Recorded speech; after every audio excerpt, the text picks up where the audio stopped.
கர்த்தருக்கு ஸ்தோத்திரம். இன்றைய நற்செய்தி மோசேயின் அனுபவம் நமக்கு வேண்டும்.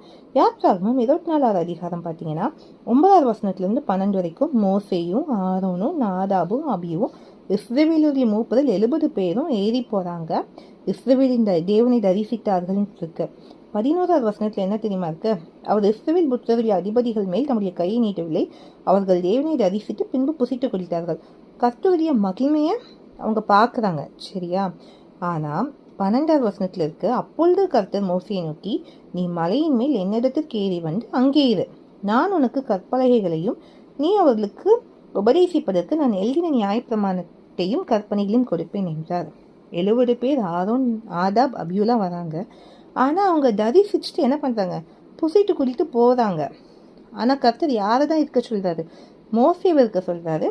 நான் உனக்கு கற்பலகைகளை கொடுப்பேன், அவங்களுக்கு என்ன சொல்லணுமோ அதை உனக்கு கொடுப்பேங்கிறாரு.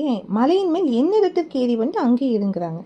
அப்போ நீங்கள் யாராக இருக்க போகிறீங்க?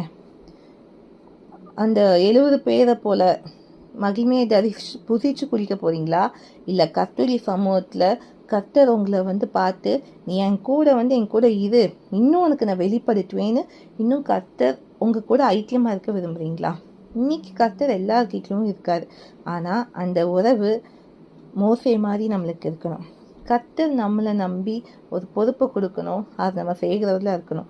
அதனால் ஏதோ நம்ம சர்ச்சுக்கு போகணும், ஜெர்மனோ வசனத்தை கேட்டோம் வாழ்னோ இல்லாதபடிக்கு கர்த்தரோடு நெருங்கிய தொடர்பு, அவரோடு ஒரு ஐக்கியமுள்ள வாழ்க்கை வாழ கற்றுக்கொள்வோம். இதுவே இன்றைய நற்செய்தி. தேவனுக்கு மகிமை உண்டாகட்டும்.